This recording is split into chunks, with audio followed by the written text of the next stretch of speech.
Magandang araw kaibigan. Welcome ulit sa Pinoy Recaps. Ang pelikulang pag-uusapan natin ay ang Tagalog drama na Dollhouse na ipinalabas noong 2022. Ang pelikulang ito ay hango sa totoong buhay. Ito ay ang istorya ng mag-amang Rustin at Yumi. Nag-umpisa ang pelikula sa pagpunta ng dalagang si Yumi sa isang bahay ng matatanda. Ang matandang dinalaw niya dito ay walang iba kundi ang kanyang ama na si Rustin. Tuwang-tuwa ang dalaga nang makita ang ama pero napalitan nito ng lungkot nang tanungin siya nito kung sino siya. Ayon sa bantay, simula daw ma-stroke si Rustin, marami na itong hindi naalala. Noong kabataan ni Rustin, angat sa buhay ang pamilya nila. Solo siyang anak at isang general ang tatay niya. Kaya lumaki siya sa lahat ng loho sa buhay. Pagbabanda ang trip ng binata. Dito kumpleto ang bisyo niya, sigarilyo, alak at ang droga. Walang direksyon sa buhay, iniisip lang nito ang magsaya at bahala na ang bukas. Pero isang araw biglang nagbago ang takbo ng isip niya nang biglang mamatay ang kasama niya sa banda. Bago namatay ang kasama ni Rustin, nasa beach ang huling gig nila. Sine-celebrate nila ang birthday nito. Habang nagiinuman sila ng gabing iyon, nabanggit ng kaibigan na handa na itong mamatay kinabukasan dahil kumpleto na umano ang buhay nito. At dagdag pa ng kaibigan na yung mga taong hindi pa handang mamatay ay yung marami pang gustong gawin. Ang mga salitang iyon ang nagpagising sa natutulog na isipan ni Rustin. At hindi nila inaasahan na kinabukasan ay mamatay nga ang kasamahan nila. Dahil sa nangyari sa kaibigan at sa mga huling sinabi nito, nakapagdesisyon si Rustin na bumalik ng Rotterdam sa Netherlands.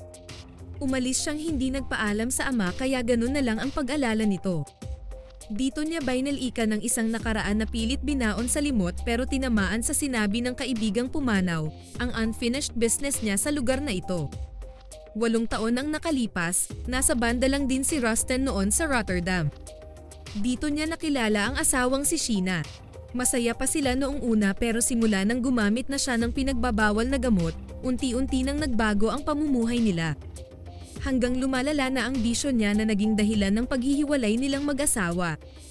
Iniwan niya ang kanyang responsibilidad pagkatapos ng divorce. Umuwi siya ng Pilipinas at pinagpatuloy ang buhay banda pati din ang paggamit ng droga. Wala na siyang pakialam sa naiwan niya sa Rotterdam. 8 taon na ang nakalipas sa mga alaalang iyon ni Rustin. Sa loob din ng 8 taon na iyon, namatay ang dating asawa niya na hindi man lang niya binisita ang huling sandali nito. At higit sa lahat, 8 taon na din ang anak niyang iniwan, si Yumi. Binisita ni Rustin ang dating tirahan nilang mag-asawa, at hindi niya akalaing makatagpo sa mismong bahay ang anak niyang si Yumi. Kasama ng anak ang tiyuhin nitong si Buck. Hindi nito kilala si Rustin dahil nagpakilala ang lalaki sa second name niyang Clyde. Nalaman din niya kay Buck na nadisgrasya pala ang dating asawa at ang kapatid na nitong si Rachel ang tumayong nanay ni Yumi. Kinukuha niya ang loob ni Buck para magkaroon siya ng pagkakataong makasama ang anak. Dahil nabanggit din ni Buck na sa ginawa niya sa kapatid nito, kinamuhian siya ng pamilya ni Sheena.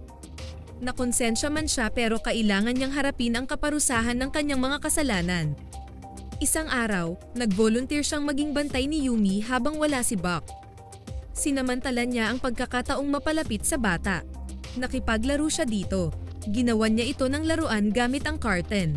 Nalaman niya na gustong mag-audition ng anak sa musical play sa school pero dini-discourage ito ng ina at tiyuhin dahil hindi naman ganun kagandahan ang boses ng bata. Pero in-encourage niya ang anak. Tinulungan niyang gumanda umano ang boses nito sa pamamagitan ng pagloblab sa drum na may tubig hanggang leeg. Dumami pa ang araw na magkasama silang mag-ama. Nalaman niyang marunong palang magpiano ang anak. Kinatuwa ito ni Rustin dahil kahit papaano, namana ng anak ang hilig niya, ang musika. Mabilis na gam-on ang loob ni Yumi sa tito Clyde niya. Wala itong kamalay-malay na ang tinatawag niyang best friend ay tatay pala niya. Pero natapos ang masayang araw ni Rustin nang malaman ni Buck ang totoo niyang pagkatao.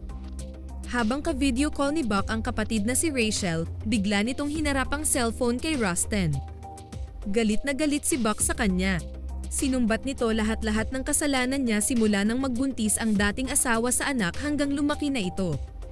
Sinubukang magpaliwanag ni Rustin na bumabawi siya sa mga pagkukulang niya pero mas nanaigang galit ni Buck kaya agad nitong pinutol ang ugnayan nila sa kanya. Tinawagan siya ng ama kaya inilabas niya dito ang sama ng loob, ang mga kapalpakan niya sa buhay at pagsisisi niya. Pinapauwi na siya nito pero ayaw niyang malayo sa anak. Ilang araw ang lumipas, nagtataka na si Yumi bakit hindi na pumupunta si Rustin sa kanila at hindi na rin daw siya pwede makipagkita dito. Kaya isang araw, tumakas ang bata sa tiyuhin at pumunta ito sa apartment ni Rustin. Alam kasi ng bata kung saan nakatira ang ama dahil minsang inihatid ito ni Buck sa kanya. Walang kamalay-malay ang bata sa nangyayari kaya sinabihan nito si Rustin na manghingi lang ng paumanhin sa Tito Buck para pwede na daw sila magkita ulit. Sagot lang niya sa anak na sana wag siyang kalimutan nito kahit makarinig ito ng mga masasamang balita tungkol sa kanya. Naalalahanin nito ang masayang araw na magkasama sila. Ilang saglit ang lumipas, nag-doorbell na si Buck sa apartment ni Rustin. Pero tinakasan nila ang tiyuhin. Dumaan sila sa likod ng apartment, sumakay ng bus, pumunta sila sa park at masayang ipinasyal ang anak dito. Maya-maya lang ay sinabihan niya ang bata na pagkatapos ng audition, ibabalik na siya sa nanay niya at yun na ang huli nilang pagkikita. Kinagabihan, hindi sila umuwi sa apartment dahil mag-audition pa ang anak sa musical play. Kaya tinawagan ni Rustin si Buck pero si Rachel ang nakausap niya. Galit ito at gusto nang kunin si Yumi sa kanya pero nagmakaawa ang bata na bukas na ito uuwi dahil gusto pa nitong makasama ang ama at pupunta pa sila sa audition. Napaiyak si Rustin nang marinig ang sinabi ng anak. Wala talaga itong kamalay-malay sa nangyayari sa kanya. Sinabihan niya si Rachel na bukas na niya ibabalik ang anak pagkatapos ng audition. Ayaw nitong mag-audition pa ang bata dahil wala daw itong pag-asang matanggap sa play pero ayaw niyang biguin ang anak kaya pinatay niya ang cellphone. Inaliw niya ang anak at pinatulog na ito. Nang mapag-isa si Rustin sa sala, ininom na lang niya ang kalungkutang nadarama. Pinaatong niya ang jacket ng anak sa bag nito at kinausap ito na kunwaring si Yumi. Na siya daw ang tatay nito, na mahal niya ito at gustong-gustong yakapin pero biglang lumabas ang bata na kinagulat ni Rustin. Kinabukasan, na late nang gising si Rustin dahil sa kalasinggan kaya na-late din sila ng dating sa school. Nag-aabang na sa kanila si Rachel at Buck. Akala ni Rachel na hindi na ibabalik ni Rustin si Yumi pero may tiwala si Buck sa salita ng lalaki. Napaiyak si Rustin habang kumakanta ang anak. Naalala niya si Sheena. At sa pandinig niya, napakaganda ng boses ng anak. Kaya proud na proud siya dito. At gaya ng inaasahan, hindi nga natanggap si Yumi sa audition. Pero sinabihan niya ang anak na okay lang yun dahil mas importanteng sinubukan niya at ginawa ang lahat. Nang gabing iyon, bumalik sa pag-inom ang lalaki na sinabayan pa ng pagdodroga. Hanggang maisipan nitong gawin ang dollhouse na pinanggako sa anak. Pagdating naman ni Yumi sa bahay nila, naalala niya ang dollhouse na sinabi ng ama kaya pinakiusapan niya ang nanay na kunin nila ito sa bahay ni Rustin. Pero naabutan nilang, ni-rescue ang lalaki ng ambulansya. Nag-overdose pala ito. Habang nasa hospital si Rustin, binisita siya ng anak. Umiiyak ito at ginigising siya para makipaglaro. Paglipas ng isang buwan, gumaling na si Rustin at nakakita na ng trabaho. Kinausap niya si Rachel kung pwede na niyang mabisita ang anak pero hindi ito pumayag dahil umano tahimik na ang buhay ng bata at wag na niyang guluhin. Nang sumunod na araw, dumalaw si Rustin sa libingan ng dating asawa. Dito siya naglabas ng sama ng loob sa sarili at pinagsisihan ang mga kasalaanang nagawa niya sa mag-ina. Hindi na nga nagpakita si Rustin kay Yumi. Lumipat na din ng bahay ang anak niya. At gaya ng pangako nito, hindi nga nito kinalimutan ang Tito Clyde. Na ito umano ang best friend niya. Paglipas ng mga taon, sinabihan na rin siya ni Rachel na si Rustin nga ang tunay niyang ama. Na isa itong drug addict. Umuwi na daw ito sa Pilipinas at pumasok sa rehab. Pero hindi rin nagtagal si Rustin sa rehab, bumalik din ito sa dating gawi. At iyon ang huling naalala ni Yumi tungkol sa ama. Nang tanungin ulit ng dalaga ang ama, hindi talaga siya maalala nito. Hinayaan siya ng mga staff na pakainin ng ama.